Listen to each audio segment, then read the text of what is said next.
কইছেন সাবিঈনা তিন্নিনা, কতটা 70টা বিষাক্ত অজগর সরাইব। এটা একটাই যদি একটু শ্বাস ছাড়ে পৃথিবীতে, নবীজি ফরমাইছেন এটা লতা পাতা গাছপালা তলুলতা যেটা গাছ আছে গাছ, এটা গাছ উৎপন্ন হইতে নেই, সব জ্বললে ছাড়খান, অত বিষাক্ত। 70টা অজগর, বিষাক্ত অজগর সাপ, তারা হামলাইতে থাকবো হামলাইতে থাকবো হামলাইতে থাকবো একবারে কিয়ামত পর্যন্ত। হোক নাউযুবিল্লাহ। কবর আযাব চলতে থাকবো, আগুন জ্বলতে থাকবো।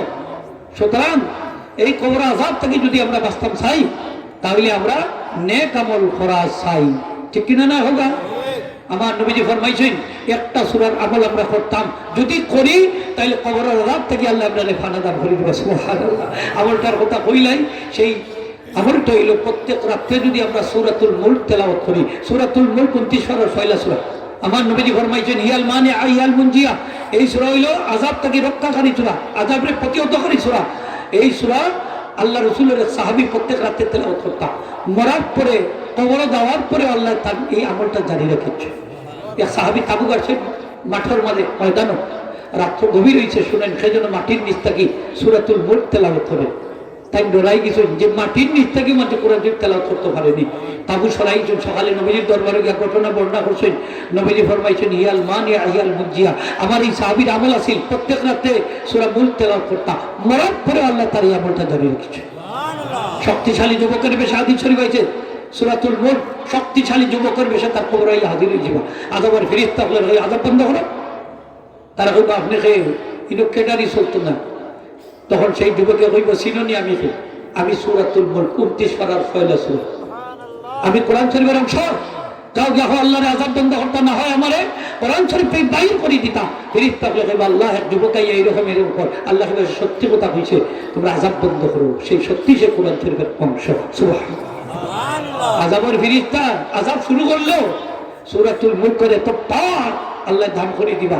আযাবের ফেরেশতারে ফিটাইয়া কবর থেকে বাইর করে দিবা। এই সূরাটা পড়তে রাজি আছেন নি প্রত্যেক রাতে? আমার নবীজি ফরমায় আমি চাই আমার প্রত্যেক উম্মতের হৃদয়ে যেন সূরাতুল মুলক সংরক্ষিত থাকে। প্রত্যেক রাতে যদি এই সূরাটা আমরা তেলাওয়াত করি, তাইলে আল্লাহ কবর আযাব থেকে ফানা দিবা। স্বামী কিতাব বলছেন 8 প্রকার মানুষ মরার পরে তার কবর সওয়াল যাব হইতো না, এরা বিনা ইন্টারভিউতে পাস। তার মধ্যে এক প্রকার হইরা যারা প্রত্যেক রাতে সূরাতুল মুলক তেলাওয়াত করবে, এরার কবর মুলকানিকির ফিরিস্তা আইবা, চেহারার বাইদি সাইয়া কইবা এনো চেহারা সাক্ষী দেই উত্তর দিলাইতে পারবা।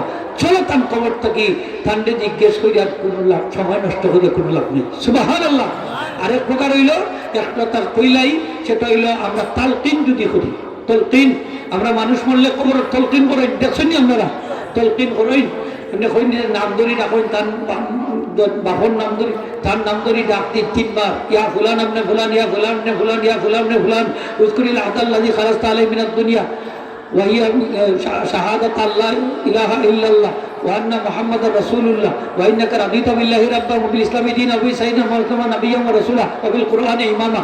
এই জন্য আমরা ডাক দেই, এই হাদিস শরীফ আনছেন, এইভাবে ডাক দিলে প্রথমত মৃত ব্যক্তি জবাব দেন না, 3 নম্বর বারে জবাব দেয়। তখন তাই শুনিলাই, তখন তাই কইন যে তুমি সাক্ষী দাও, তুমি সাক্ষী দাও ওয়াইন্নাকা রাদিতা বিল্লাহি রাব্বা, তুমি তো আল্লাহর রব হিসাবে খুশি আসলা, সন্তুষ্ট আসলা, তুমি তো ধর্ম হিসাবে ইসলাম ভাইয়া খুশি আসলা, এবং তুমি তো নবী মুহাম্মদ ইসলামের নবী এবং রাসূল হিসাবে ভাইয়া খুশি আসলা, এবং কোরআনে আল্লাহর কালাম হিসাবে ভাইয়া খুশি আসলা, তখন তো ইমাম হিসাবে ভাইয়া খুশি আসলা। তুমি এইগুলা তুমি স্মরণ করো। যখন এইগুলা হইয়া দিলে উপর থাকি মুনকারনিকির ফেরেশতা একজন আরেকজন দেখুন, চলো তার খবর থাকি, তার তো আত্মীয় স্বজনে 3টা প্রশ্নের উত্তর হইয়া দিলে, কিন্তু অন্য জবাব দিলাইবা, তাইলে প্রশ্ন কইরা আর কোনো লাভ। ইয়া ফুলান আপনি ফুলান উযকুরিল আহদাল্লাযী খালাসতা আলাইহি মিনাদ দুনিয়া وهي شهادة لا إله إلا الله وأن محمدا رسول الله وإنك رضيت بالله ربا وبالإسلام دينا وبسيدنا محمد نبيا ورسولا بالقرآن إماما।